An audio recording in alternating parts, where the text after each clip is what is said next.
So my talk today is about reverse engineering innovation, and it really comes, I know we're at a tech conference, but it really comes down to each individual. And before I get into the content, I think it's important that you guys kind of understand my background and where I'm coming from and how I got to this stage today. So I want to spend just a few minutes doing that, and then I'll kick into the content. And then the idea is that we have a solid Q&A time in the short time that we have together. And I already planted some questions out there, so we won't have that awkward thing at the end where no one asks questions. So a little bit about me. My dad was a career Air Force officer. So he spent over 23 years in the US military, which means he dragged me and my sister all over the world.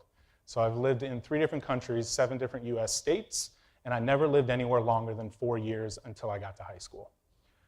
So that means one of 2 things. You become really insular and really introverted, or you become very extroverted very, very quickly, and you try to meet as many people as possible. I hope by my interactions with you all today, you know which one I am. I went to the University of Florida for undergrad and grad school. My undergrad is in environmental science, and when I got done, I thought, I really don't want to take water samples in the Everglades for 20 grand a year. So I stayed and got a master's in geographic information systems, satellite imagery, aerial photography, that type of thing. And upon graduation, a small company you might have heard of called Lockheed Martin hired me basically to do GIS work for the intelligence community. I spent 12 years at Lockheed Martin. I tell people that I graduated from Lockheed Martin. I didn't leave there. I have a strong affinity for the company. They taught me a lot, a big part of my professional career, obviously. But while I was there, I got a little bit of an entrepreneurial bug, and on the side, I started a real estate brokerage. So I always joke that I was working for the largest defense contractor in the nation while I was running the smallest real estate brokerage in Northern Virginia. So my passions rely kind of in this tech and real estate world back and forth. And I realized at Lockheed after a while that I was running a small company within a small company. I had 50 engineers on a project, and we were doing some great work in identity and access management for the customer. And so at that point, I took the opportunity to leave and start Leverage Information Technologies, which will have its 3rd birthday in January. So we will be a $2.5 million IT company this time next year. And we currently have 10 employees, and we have 12 in the pipeline to come on as soon as their security clearances come through. So we're a growing company, and we're really excited about kind of the differentiation that we're offering, not only to our customers, but to our employees through some of the employee engagement things that we do. Just a little bit about my personal self. So I'm married to my best friend. We met at the University of Florida. Her name's Stacy, and she manages the home, and I listen to whatever she says. We have 4 kids and a beautiful dog, and we're active in our church community.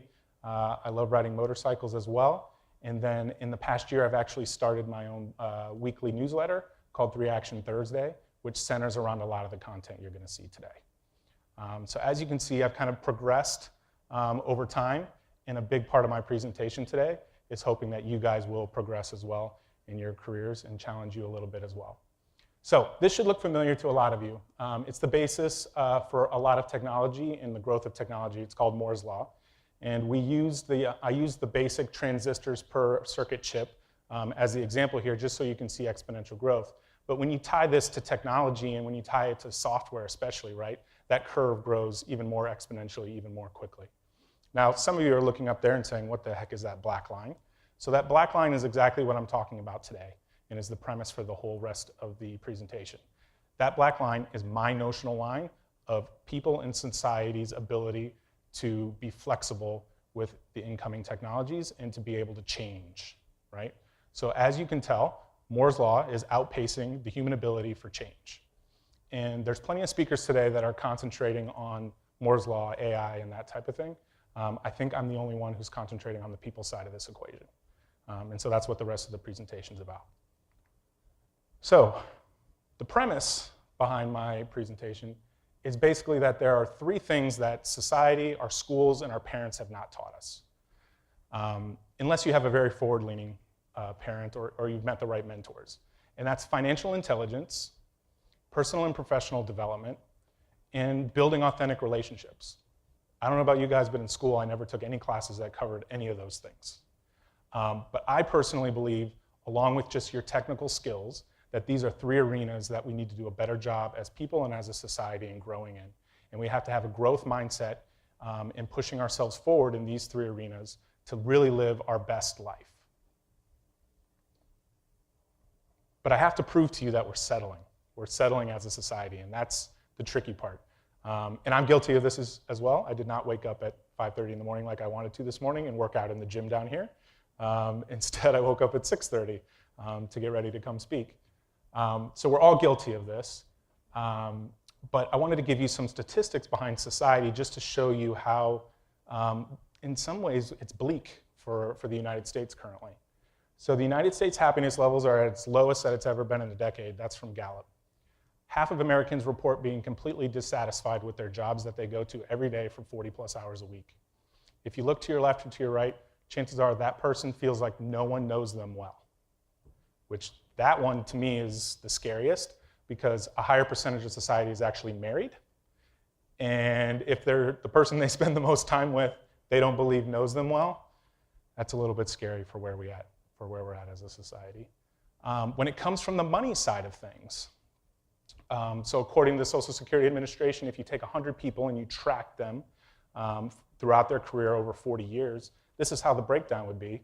And I'll start at the bottom, the sad part. 36 of them would be dead by the time they make it through their career. 54 will be broke and dependent on family, friends, and government. 5 will be working because they have to. And only 4 will be financially comfortable. And only 1 will be independently wealthy. So to me, this lacks a little bit of social responsibility, and we end up putting a lot on our family and our friends as we age and get older. And that comes down to just a lack of financial intelligence and the ability to really use the basic math skills that we were all taught when it comes to our personal habits and personal finance. And we have this other problem. We have social media, we have Instagram, we have people taking pictures of themselves in front of private jets that aren't theirs, right? We have people who are splashing money everywhere and they don't really have it. So often success in America is measured by those outward appearances, and it's constantly reinforced. And therefore, we don't think long-term when it comes to our personal finance, and we measure success by what kind of car someone drives, how big their house is, not knowing that the debt-to-income ratio is through the ceiling, right? Having strong financial intelligence and being able to utilize the incoming resources you have financially just gives you options in the future. So if you limit the amount of debt you have personally, and you can push up your overall net worth, you have the options to do things in life that you wouldn't normally have. If you don't like your job, you can actually quit, and you have enough in reserves for 3 months to go find another one. If you have a mortgage and you have a good amount of it paid down, you have the ability to move if you want, and you don't have a financial burden of the mortgage. So a big part of being smart with financial intelligence is really to provide yourself with options in the future, because you don't know what you're going to want to do in 5, 7, 10 years, or what life's going to throw your way. But ultimately, I don't think success is about money. I believe success is about maximizing positive impact. And I think the only way you can do that is to grow yourself, provide value to the people around you. So you have to push yourself, and specifically in those 3 arenas and in your technical work, and you have to share with others the things that you've learned in the process. And I think that's the only way as a community we can unify and kind of push people forward from an innovation perspective. So let's talk about habits real quick. So one of the biggest concerns, right, is once you have your basic needs taken care of, we tend to all kind of exhale and relax. And we can binge watch on Netflix, or we can game our evenings away. We can listen to sports radio constantly, or shock jock radio. But those are all time sucks that are really stopping us from being the best version of ourselves and applying a learning orientation for the rest of our lives. But habits are like the hardest thing to break.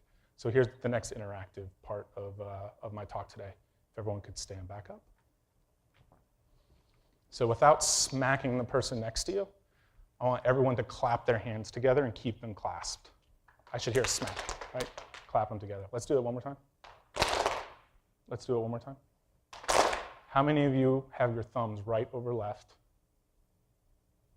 How many of you have it left over right?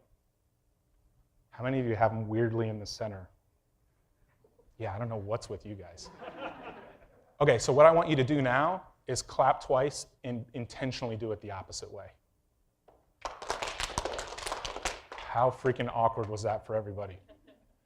Right? Like just basic, simple things of humanity the habits are just so hard to break and so awkward. You guys can sit back down. We're all guilty of having having habits that aren't the most beneficial in our lives.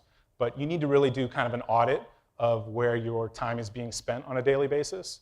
One of the biggest things that I've done in my life that has been, I think, significantly life-changing is I got an audible.com account. I don't listen to any radio anymore. I'm probably digesting 2 books probably a month. They're all personal and professional development books, technology books, things that would, in theory, give me a master's degree or an advanced degree in these various topics. It's rather inexpensive. I dislike reading a lot. I tend to fall asleep the second I open a book, but now I'm digesting 25 to 30 books a year. And that extra information seeping in has really helped me in my personal life, and I've pushed everyone I talk to kind of get a master's in car audio through audible.com or some other medium, like maybe YouTube even. So just one little hack. The gift that I wish I could give everybody was self-awareness. If I could kind of bless everybody with like individual self-awareness, it would be the #1 thing I would give everyone, because I really think people don't spend a lot of time looking inward and how they react to things and knowing their strengths and weaknesses.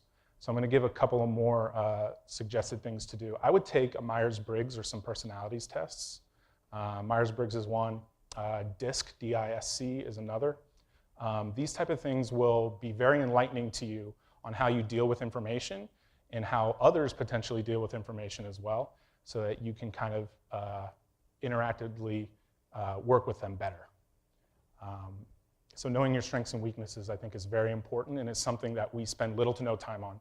We will spend much more time planning vacations or anything else, and very little time actually focusing on what makes us tick and why we're doing certain things the way we do it. The other thing I wish people would spend more time doing is really understanding their environment.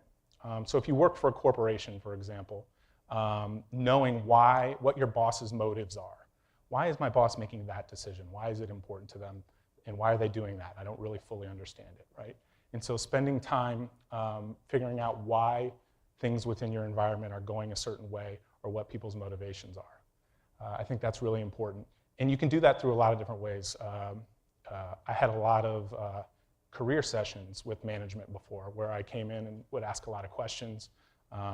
Usually people like talking about their careers and talk about their life, and so I spend 80% of the time listening to what they said and learned about what's important to them, and then 20% talking about my career and where I was hoping to go.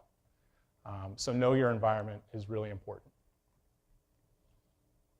This is huge. So I think we have a little trouble building authentic relationships now, and especially in the IT world, it seems to be at odds with one another, and the stereotypes are that people in IT are introverted. I don't think that's true, especially now that IT is becoming more ubiquitous. I think a lot of different folks, there's many people who are sitting here who are extroverts who are taking computer science classes now, right? So the mold has kind of been broken in that way. But there's systematic approaches to building authentic relationships, and people don't realize that. And I use some of it here. How many of you, raise your hand real quick, how many of you I looked in your eyes and invited you to come to this session? Right? So there are specific things that you can do that really make an impact on people's lives. Sneaking a peek at people's name tags and using their name when you're talking to them. Ideals like that. There's a concept that I like to put on this about moving relationships to the right. So on the left side of the spectrum, right, you have coworkers or you have individuals that you just met maybe today. On the far right, you have lifelong friends, people who you vacation with, people who are your kids' godparents, people who you just spend the majority of your time with, people who, if you became homeless, you could go live in their house, right? That's kind of my definition of lifelong friends. But there's stages in between. So you become acquaintances, you become work friends, maybe you vacation outside of work, or grab meals together outside of work. So in every interaction that I try to have with people, we should try to be moving that relationship to the right. Now, I'm being realistic, not everybody can become your lifelong friend, but if you get in the habit of treating people in such a manner that you're trying to move that relationship to the right, and you do it in, most importantly, an authentic manner, you will just have much more solid and beneficial relationships as you kind of move forward.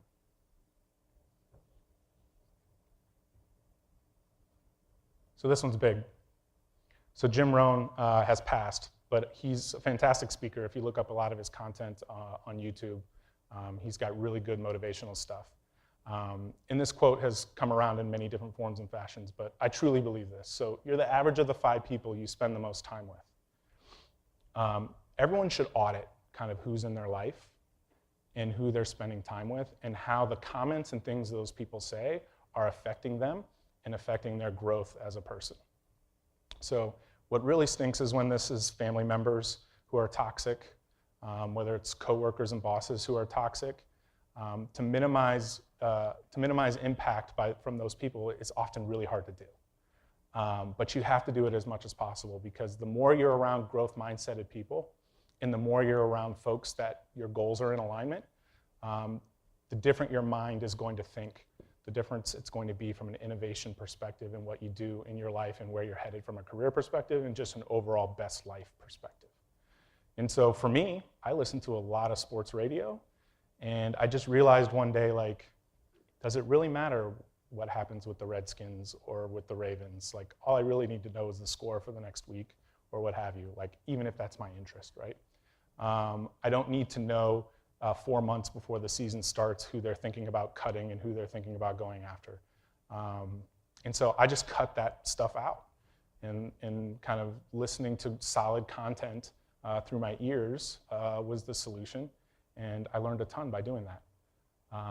But really the hardest part is cutting out toxic relationships with people who are close with you. So I challenge you to kind of take a look, do a self-audit, write down the 5 people you spend the most time with, and ask if their goals and your goals are in alignment. So I hope you took a little bit away from the talk, but really, I really think personal self-innovation takes consistent and kind of systematic and authentic approach, and it has to be small changes over time, where you can grow as a person and have, more specifically, a growth mindset, and not be feeling like you're always stuck in the exact position that you're in. Everybody talks about having a unique life, but everyone does what everyone else does, what society tells them to do, what they're shown often. So find others who are living a 1% life and who are doing things different than the 99% that are around them. I challenge you guys to do that. And there are people out there who will give you their time and give you their energy, and will help you live a completely different life than what you're living now.